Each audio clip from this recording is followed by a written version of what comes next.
Récit de Jean-Paul, 13 ans. Dans la cour, il ne me lâche jamais. Je m'appelle Jean-Paul. Comme je dis souvent à maman, c'est déjà en soi un problème. Enfin, disons que ça n'aide pas. Mais bon, elle pouvait pas savoir que je tomberais dans cette classe. Dans ma super classe, donc, il y a une grande majorité anonyme, à qui je ne parle pas et qui ne me parle pas, par peur d'être contaminé, sans doute. Et puis, il y a Lucas et sa bande. Le nombre des soldats de Lucas est variable. Je dirais entre 5 et 8 en fonction des jours. Les jours où c'est 8, c'est pire pour moi. Lucas est de la vie générale un beau gosse. Il est très populaire. Même les profs le craignent. Il peut faire à peu près tout ce qu'il veut sans conséquence. Il ne se passe jamais rien. Cela dit, il est super fort. Quand il se fait prendre, il fait une sorte de tête d'ange qui passe super bien auprès des adultes. Et ce qu'il adore par-dessus tout, c'est venir m'insulter et me taper à presque chaque récré depuis septembre. En ce qui concerne la cour, c'est assez monotone comme scénario. Je vous donne celui de ce matin, c'est plus frais dans mon esprit. Je suis assis sur un banc en train de lire. Oui, je vous ai pas dit. Pour bien aller avec mon prénom, je suis un intello, j'ai 18 de moyenne, je suis petit, avec des lunettes, et au niveau des muscles, je préfère pas en parler. En même temps, si je ne lisais pas, ce serait vraiment lamentable. Je me vois mal rester dans la cour à admirer les platanes en piétinant, ou à courir pendant les 15 minutes de la récré autour des 10 platanes, avec la bande de Lucas à mes trousses. Donc, Lucas s'approche avec ses soldats en mode « je suis un touriste », pour pas que les surveillants le remarquent de loin. Et puis, il fait comme s'il était surpris de me voir et il me dit « Alors, le cassos, toujours tout seul ?»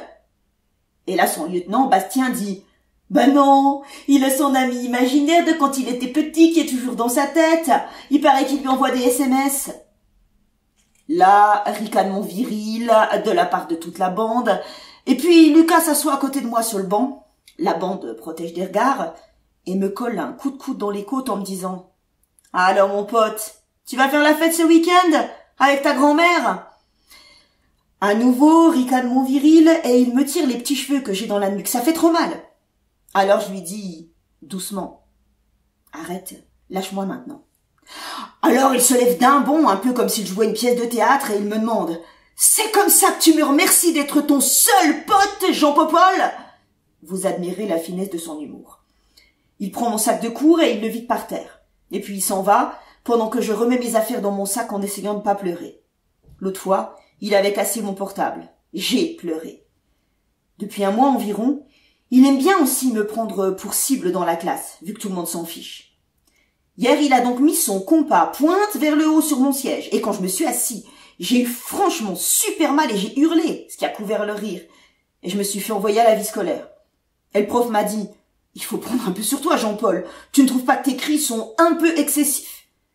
J'ai dit « Désolé. » Parce qu'il n'est évidemment pas question que j'en parle à qui que ce soit de plus de 14 ans. Les balances, ça vit pas longtemps dans une cour. Et vu que je suis déjà limite en sursis, je vais pas en rajouter. Je me dis qu'un de ces jours, il finira bien par se lasser. Mais ça fait maintenant 8 mois que je me dis ça, et que ça n'arrive pas. Des fois, le soir dans mon lit, je me dis que si j'étais plus musclé et plus grand, je le collerais contre le mur et je lui dirais super fort cette fois. Maintenant, tu me lâches. Mais bon, je suis petit et gringalet.